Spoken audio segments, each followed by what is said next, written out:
Hello guys, welcome to another video. And today we are playing Manhattan Bridge on the attack helicopter, Axarmata side. Our loadout for this round is heavy rockets, tow missile, target interference as a perk, and as an active ability we are using the target detection system instead of emergency repair. That's because you have a lot of infantry that are packed in this map and they can hide inside the buildings.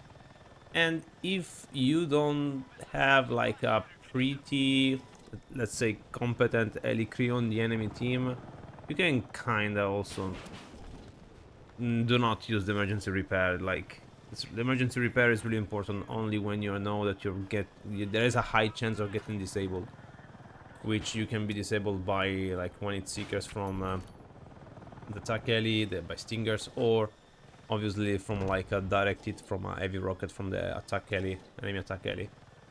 I mean, I did not know which was the case on this round, but I just started with it, and I hope to not to find like a noob like heli crew, but in general was expecting me to win most of the fights. So in case I had issues, I would have switched to the emergency repair kit. So this map, as already said, it's kind of a weird one. You don't have like set rules on how to position yourself into the map. Obviously, you can always follow the core rule where you kind of have to hide behind big buildings meanwhile you're waiting for your first cooldown, for example. And in general, you kind of always want to gravitate. In general, always wanna kind to gravitate in your side of the map and try to get a peek into flags. But this is not a fixed rule in here because, like, as you can see, there are a lot of routes, there are a lot of buildings, and you don't have a clear, like, distinct path of and flow of them. I mean, the flow in the infantry side is definitely there, but on the air vehicle, I mean, on the attack heli, you don't really have it. You just want to keep the roofs clear as much as possible and always try to destroy the enemy heli as soon as you can.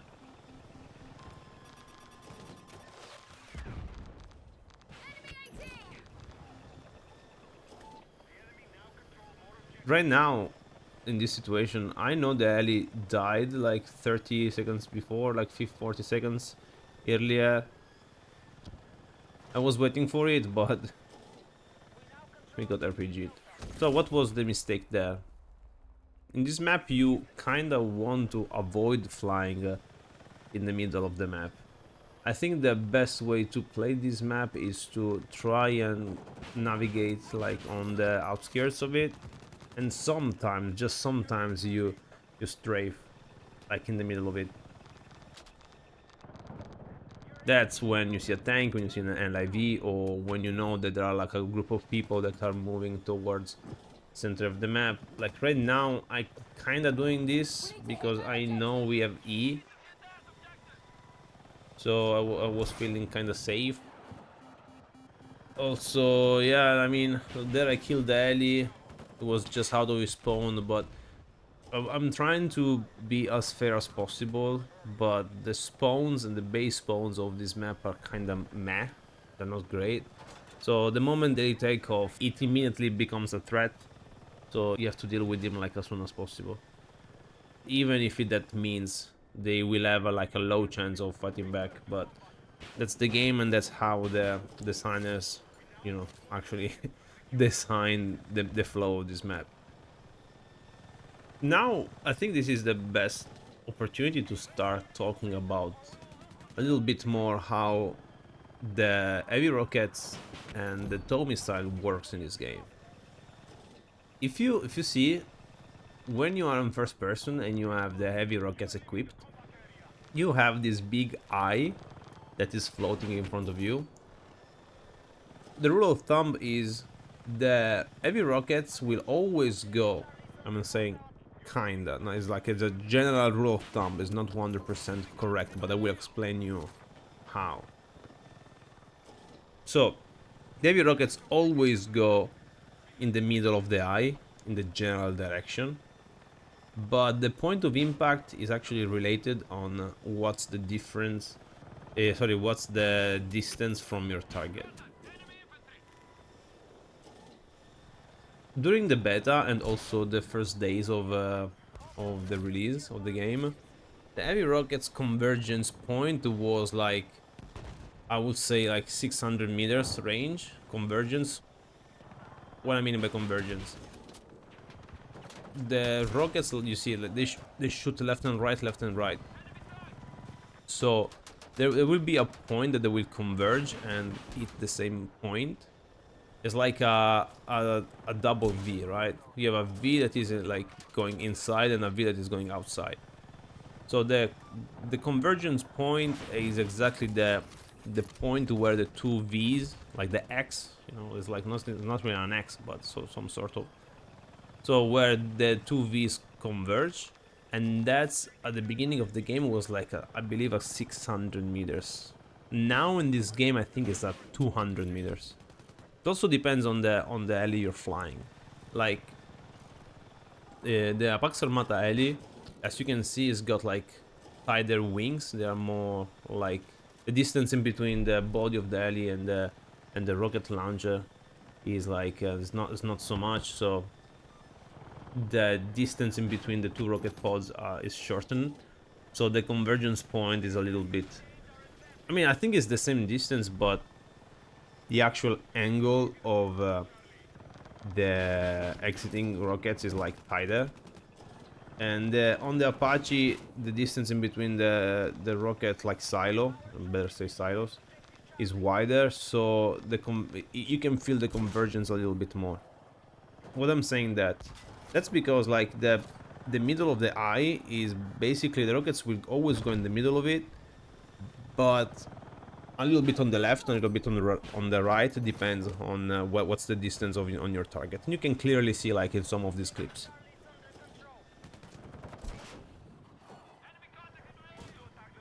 You need like for one-shotting an infantry. I think like you can one-shot an infantry with a heavy rocket if you hit them like, I don't know, basically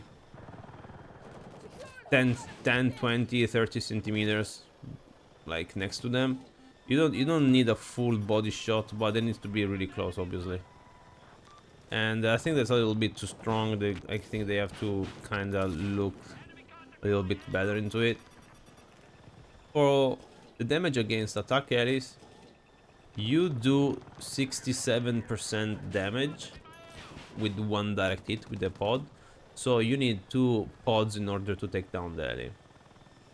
Which is kinda, I'm not gonna say easy, but since, as I said, like in this case, we are flying against the Apache. The Apache has a bigger hitbox, so I would say the Pax Armata helicopter, due to its smaller hitboxes, like is an advantage. And yeah, this is like the general rule of thumb on how to use the heavy rockets. Also, I forgot about the tanks actually. Yeah, we're missing a tow here. Tanks, I don't have an exact value number on how much damage one rocket pod does, but I would just say that an heavy rocket is a lot of damage. Is a lot of damage, especially like there is this weird hitbox thing with the tanks that if you hit them on top, like the steeper is the angle, like the more perpendicular is the angle, like compared to the top side of the tank, the highest is the damage, which is really powerful. And I think also that needs to be looked at, because tanks are kind of helpless like right now against an attacker that decides to kill him, right? Now we can talk a little bit more about the tow. So, how does the tow work? The tow is basically a wired missile that you are literally guiding with the body of your ally. I mean, now we have free look in this game, so you can also guide it with the free look. Like when you're free looking, The toe is literally following the middle of your screen, and that's the general rule of thumb as well for the toe. The toe always goes in the middle of your screen, at least it's always trying to go in the middle of your screen. In previous Battlefield, especially like in BF4, it was working a different way.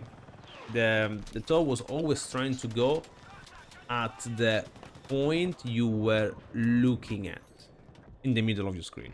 For example, if I was looking at that building right there with the toe was always trying to hit that exact point that I'm like looking with my center of the screen. In this game, it works that it's always trying to go in the general direction of the middle of your screen. So that means that, for example, if you shoot a toe and it goes behind a building and you're like facing the building, the toe will not try to come back and hit the point you're facing, but it will just go straight in the direction where your center of the screen is facing. This sounds a little bit more confusing, but I will try to explain it better probably in a future video. So, as I said, the toe always tries to go in the middle of your screen. It's one-shot kill, it's pretty responsive, and one suggestion I can give you is always try to keep the light of the toe. So when you shoot the toe, you see, as you can see now, this is like this dot that is flying around. You will always want to try and keep the light like on target, because eventually it will hit, right? If you always keep on it, eventually it will hit, obviously. At the beginning it might be a little bit hard to do, but once you get used to the controls of the helicopters, it will be pretty easy on the long run. Once you kinda, let's say, mastered how to, you know, keep the toe on the target, like naturally then you will also learn the speed, the responsiveness, the angle you can attack.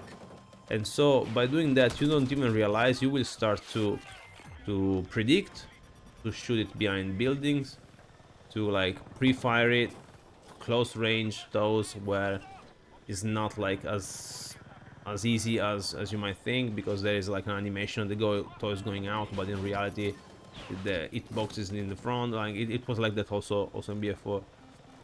So I wouldn't sweat it too much, you just need to have some time, but the general rule, as I said, is the toe always go in the middle of your screen. If you like go on the toe crosshair, you will see like this weird dot.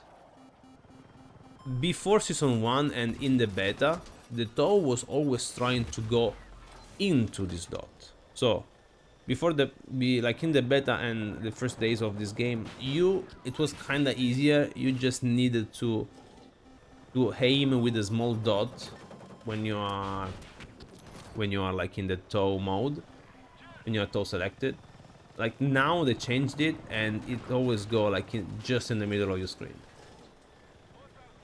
I mean, it's basically the same. Nothing has changed. It's just changed a little bit the perspective of it. So this is like completely unscripted video. I think I went 80 kills to deaths in this round. This was a little bit of a rambling, like nothing really planned. I just wanted to explain a little bit more how the guns works, because people ask for it. This was a pretty fun round. Like I was actually playing with my girlfriend that she's new to PC gaming, and she did a pretty good job. We did pretty, like I think 120 kills in 2. And yeah, that's about it. I hope you enjoyed the video. I will make a more complex one in the future, probably when things will be fixed and changed. Subscribe for more, like the video if you enjoyed, and I'll catch you on the next one. GG's, yeah, goodbye.